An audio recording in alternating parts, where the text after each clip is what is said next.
there's the issue of secondary inflammation and sites of brain. And I think these are two very different That's right. The question has been partly raised. It was the same question. I wanted to phrase it differently. The stroke risk or the occurrence of stroke is much more in MS patients than normals. There are statements to this effect. And the postulate is, one, as you have said, the demand is less, as you said, because of the loss of function, and hence the blood flow is decreased. The second reason is endothelial dysfunction happens in MS as well. Endothelial dysfunction happens in MS, and because of which these patients are more prone to stroke. The third is, of course, the inflammation which happens in MS, which can predispose to stroke as well. And this was what partly which Deepu raised as the transcranial Doppler studies showing a decreased flow, which you addressed partly saying that the demand was less. But the other factors are also there. But my question was, one, how do you react to this? And the second is, in MS patients, do we take any particular measures to prevent the occurrence of stroke? Well, I was going to ask this question as to whether it's clear whether the incidence of stroke is the same as the general population, reduced or increased in patients with MS. Do we know this? I'm just not aware of studies that actually address that. My clinical impression is that it's not very common that we see strokes in our MS patients. Do you know the answer? Yeah, I mean, as far as epidemiological studies is concerned, I don't think that anybody has done such a study, at least I'm not aware. But what is known, which may be related, if you want me to comment, what is known is that patients of MS there may be an overlap with vasculitis. For instance, the best example I can give is in eye. Patients with optic neuritis, many times there is an overlap with uveitis. And in many of the MS patients, you have got ANA positivity. So there can be a vasculitis, but as far as atherosclerotic stroke is concerned, I'm not aware that there is any high prevalence. Please. Yeah, I think that the data is limited. The databases that have been looked at have limitations. Ruth Ann Marie, who would have been here and probably could have commented on this, is worked a lot with the NARCOMS database, which is one of the larger databases in the US, and again, it has some advantages and some potential limitations. There are preliminary data looking at this question. Of course, most MS patients presenting at a much earlier age than most stroke patients present in, so there are many years with MS without strokes. The question is what happens later in life in MS. And there may be a slight increase in frequency, but it is not large. And it may merely be explained by the overlap of risk factors for both, so that with smoking having been implicated as a risk factor for MS, and whether it's just in terms of pathogenesis or in terms of propagating mechanisms as well, and of course as a risk factor for stroke, these may be true, but unrelated in the sense that it's not something about MS that predisposes to stroke, but a risk factor that is involved with MS and also involved in stroke. Now, I'm going to mention this a bit tomorrow, but Ruth Ann's data from NARCOMS looks at the frequency of cardiovascular risk factors in the MS population. It's roughly 20,000 MS patients responding to a questionnaire. And her take on it is that the frequency of cardiovascular risk factors, hypertension, diabetes, peripheral vascular disease, coronary artery disease, and cholesterol, that the frequency of those risk factors is similar to a general population and to other disease populations. So she has not concluded. Now, it's hard to know this because there's limited data, but her general feeling is the cardiovascular risk factors occur in MS patients in a similar frequency as the general population. The interesting finding that she's made and published is that if an MS patient has one or more of these cardiovascular risk factors, their MS advances more rapidly. paired with patients with MS who have no cardiovascular risk factors, and she's been able to show a dose response with the number of these cardiovascular risk factors. Now, I believe she considers this as comorbidity, the effect of a comorbidity, as opposed to something related directly to the underlying pathophysiology of MS. But it does imply that if you have some additional vascular disease, that can influence the course of MS in a negative way. Yeah, thanks. So you did say that anti-inflammatory substances invariably reduce the infarct size. In mice. Yeah. Do they parallelly confer neuroprotection also? No, I don't think that any, I mean, in all these experiments have been done in animals and mainly mice. I don't think that in humans any trial has done or has shown that there is any neuroprotective effect of that. I mean, the only anti-inflammatory which is used in stroke is aspirin. But again, aspirin has not been used. I don't think there is any such data which has, except the fact that which we have said that patients who get stroke while on aspirin, if they get a ischemic stroke, it is small. Unless they get a hemorrhage, which is a different issue. But I don't think there is an answer to your question that whether anti-inflammatories have been shown to be neuroprotective. I don't think so. There is no data available. I mean, it's a theoretical proposition, but do you want to comment on that? There are studies, in the case of ALS, using anti-inflammatory substances. They do confer some neuroprotection. Yeah. We would have known it, at least by the pharma companies, if there was something like that. My other question would be, the inflammation part, is it all bad news or is it beneficial also, the sustained activation of microglia?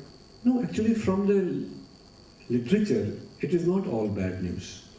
In fact, that's what I said in some of my last slides, that in some patients, this chronic inflammation may cause a phenomena of ischemic preconditioning. It acts as a stimulus to downregulate some genes which cause destruction. So the word they use is that sublethal ischemia. Sublethal ischemia, repeated doses of sublethal ischemia may protect you from lethal ischemia later on, not in all, but in some. And the whole thing is to understand that how to crack that code, how to understand that. But definitely there's a lot of hope on that ischemic preconditioning. For that one has to know that one has to crack the code of the interaction between mitochondria and the genetic changes which happen at that time. But it is in literature now that you can, it can protect you from further attacks. TIAs can be protective for further strokes, but not in all. No, that is right. In general, it is a risk factor, but in some patients, it may act as a, that is a general statement what you are saying. But in some individuals, they have one TIA, second TIA, and then they don't have any TIA. So that is, it has been explained that in them it may cause a ischemic preconditioning. But it doesn't happen in all. So one has to understand that. But the TIA? Some comments on TIA. No, he says, sir, the TIA protects you against stroke. No, I'm quoting literature. No, I'm not saying on my own. No, I'm asking his experience. He's a stroke. I agree with you that TIA is a very important stroke guru. Yeah. I'm not sure. You are, as you said, you are quoting literature. Yeah. Personally, probably will not. Yeah. See, why not? See, TIAs are likely to open up collaterals. So apart from what Subhash has mentioned, it also opens up collaterals. The same is true if you with patients who have angina, with coronary artery disease. Patients who have angina, repeated angina, they have more collaterals when you have the angiogram done.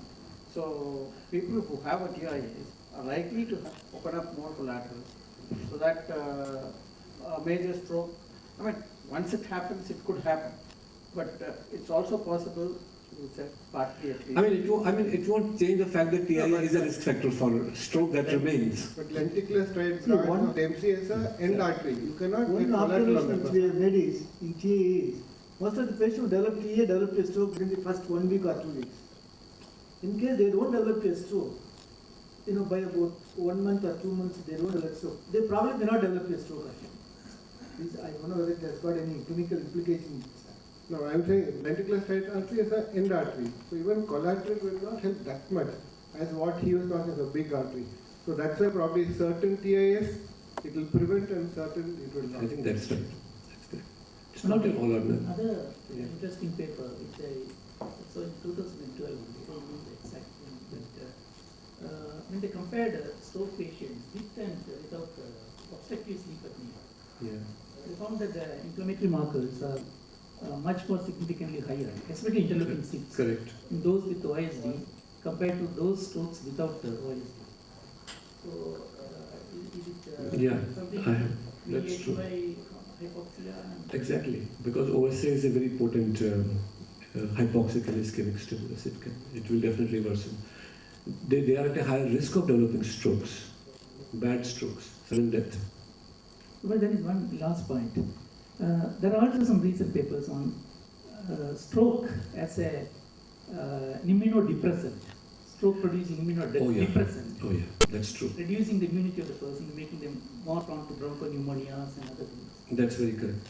It is very well known that after a stroke, some of the molecules from the ischemic areas come out actually into the systemic circulation, and they impair the immunity. They are more prone to develop UTIs, more prone to develop respiratory infections.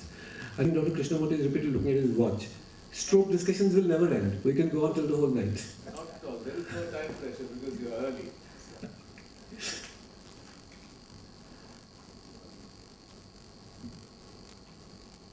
Yeah, he wants to.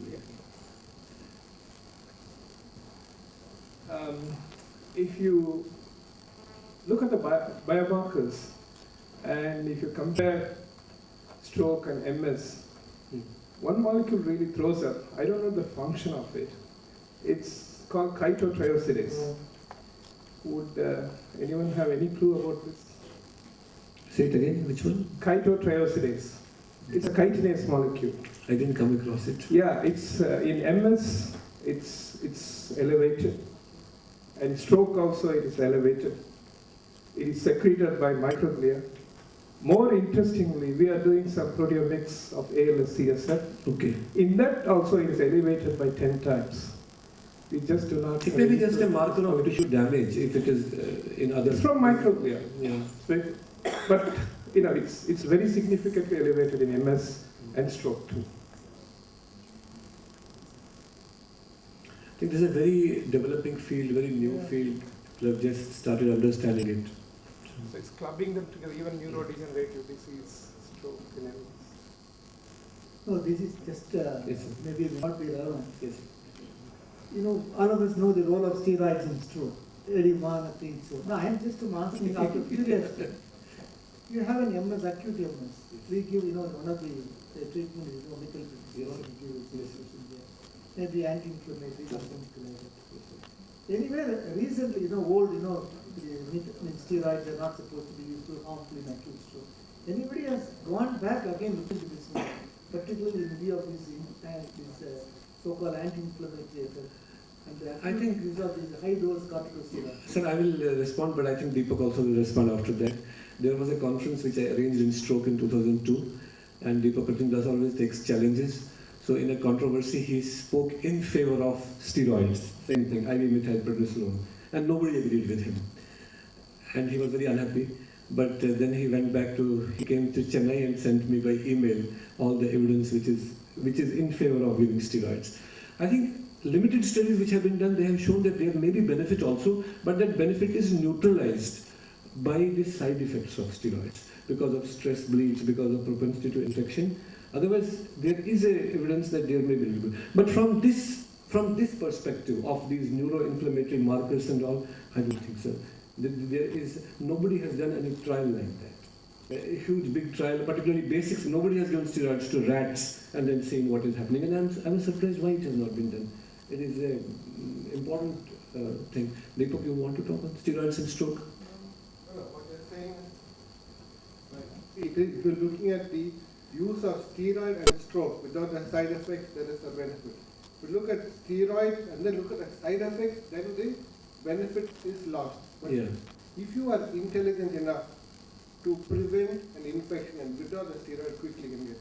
There are even studies in animals where, but I sent you a lot of literature. Yeah, yeah. But it is a border zone which gets reduced, that's for sure. The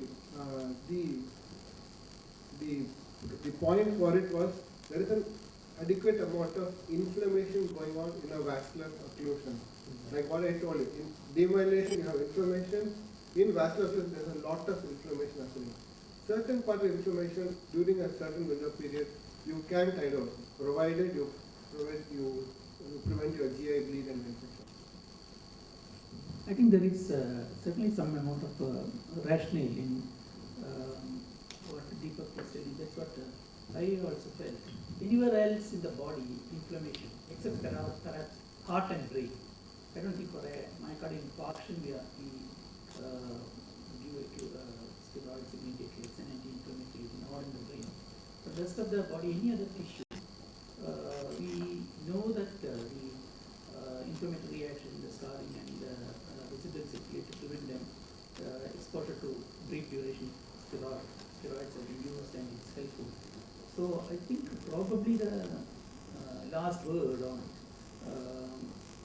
the role of steroids in acute ischemic stroke is not accepted. But as per the American Academy guidelines, it's a no-no. Yeah, definitely. No, the existing evidence doesn't support it, but I think there is a point still keeping looking into this.